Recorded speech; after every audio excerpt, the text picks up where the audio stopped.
John Morris lived the kind of life that you should read about in novels and seen in movies. He's a decorated veteran of Vietnam, where he flew 57 combat missions.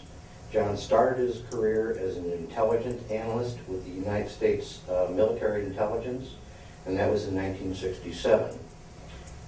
His 3-year tour of duty with military intelligence included a year in the United States Army Special Forces with the Green Berets. And since 1973, John has been a homicide investigator, private detective, and a radio talk show host. John maintains very close contact with the men he served in the military intelligence, going back to his days at the U.S. Military Intelligence School. John offers access to intelligence information few even know exists.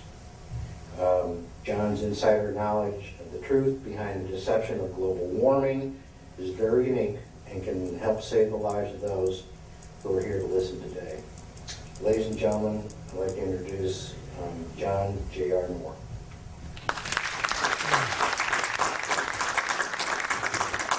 Thank you, Jim.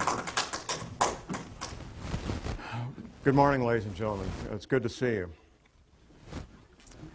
We've got a lot to cover today. We have a limited amount of time.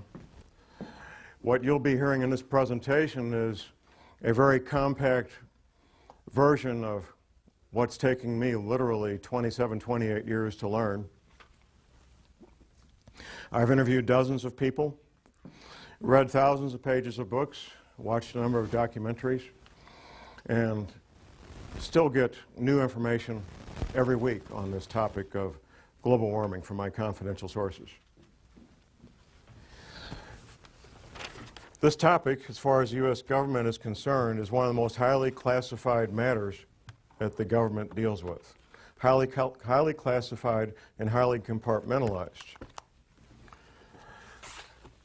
People will sometimes flippantly say, well, an organization like the federal government of the United States can't keep secrets. Well, I assure you that they can keep secrets. Absolutely they can. The example I use is the Manhattan Project. The Manhattan Project was the project to build atomic weapons in World War II. Literally, tens of thousands of people, including my father and my grandfather, both worked on the Manhattan Project. Very few of those people had a clue what they were doing. My father and my grandfather were plumbers, and they worked down at Oak Ridge, Tennessee on the Manhattan Project. Yes, indeed, the government can keep secrets. And this matter of the truth behind global warming is one of the most important secrets that they have. The first thing I'll ask you this question. Would the federal government of the United States of America lie to you? That's the response I expect. Laughter. Of course they would. And they have for decades. Because of what I do and what I do professionally, I interact with people involved with law enforcement, including the FBI. I was working on a project with a couple of FBI agents, and we're having lunch one day, and we'd gotten to know each other a little bit. And I thought, well, I'll ask this guy the question, what happened with John Kennedy when he was shot? Now, the man I was asking this was not just a run-of-the-mill FBI agent. He was a supervisory level FBI agent. Within a few years of retirement, he's now retired. And I kind of put him in a box because if he told everything he knew, he was jeopardizing his career and his pension. But if he said, John, the Warren report was exactly accurate, then I would know that he was a nutcase, because nobody believes the Warren report. So here was his answer. It was a very creative answer. This is from a supervisory level FBI agent regarding the Kennedy assassination.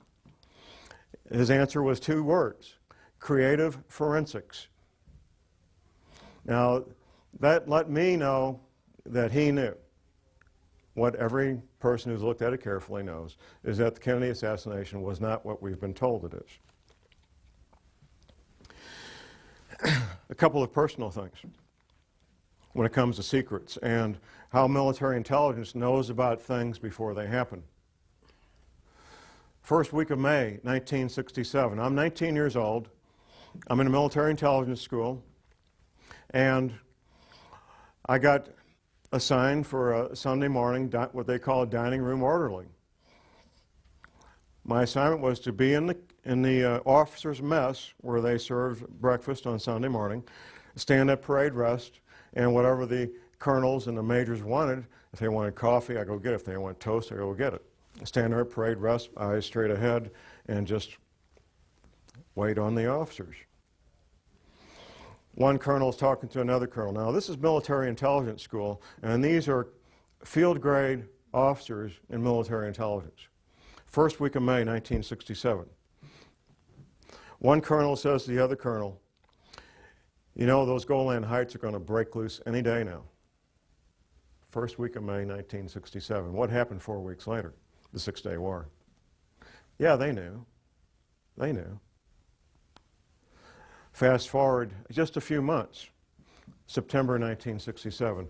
Now, I see some folks in here old enough to remember the Tet Offensive of 1968 in Vietnam, end of January 1968, which took place only 2 months after General Westmoreland gave his famous light at the end of the tunnel speech to a joint session of Congress, December 1967, where General Westmoreland told the joint session of Congress that Viet Cong were defeated on the battlefield, could no longer mount a credible offensive.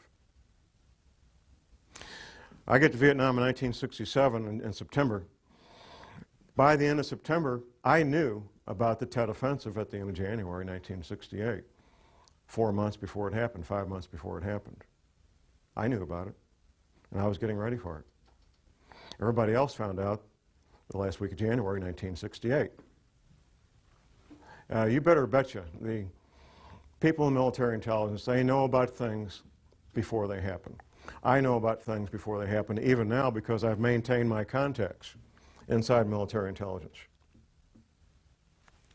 What you're going to learn today is known by the major world governments. I doubt the president of Zimbabwe knows what we're going to talk about, but the heads of England, Canada, United States, Russia, China, they all know, and they're making preparations. The Vatican knows, and I have some local connections there that I know about the Vatican and what they're doing. The Fortune 100 companies, they're getting ready and being prepared. My first-hand awareness began in year 2000. Two different men, friends of mine, they're both researchers. They approached me and they said, John, there's this thing that's going to happen. We're not sure about the date, but it's going to happen. When it does, there's going to be abrupt climate change. There's going to be 200-mile-an-hour winds. There's going to be massive tidal winds. And I said, yeah, sure, give me a break, you know. But I knew these men well enough that I trusted what they told me, and I went to a confidential source and I said, check this out. I need to find out if this is true. And my confidential source, a friend of mine, he says, oh, John, you know, that's silly. That can't be real. But he trusted me and knew me well enough to check it out. He gets back with me a few weeks later, and he says, John, it's exactly what you said it is. It's coming, it's going to hit us hard. And there's going to be 200-mile-an-hour winds. And there's going to be massive tidal waves and earthquakes and all the rest of all the things that you said. That was in the summer of 2000. Here we are 9 years later. Today being March the 29th, 2008. My research has continued. I've continued to develop my sources and put the whole thing together so I can make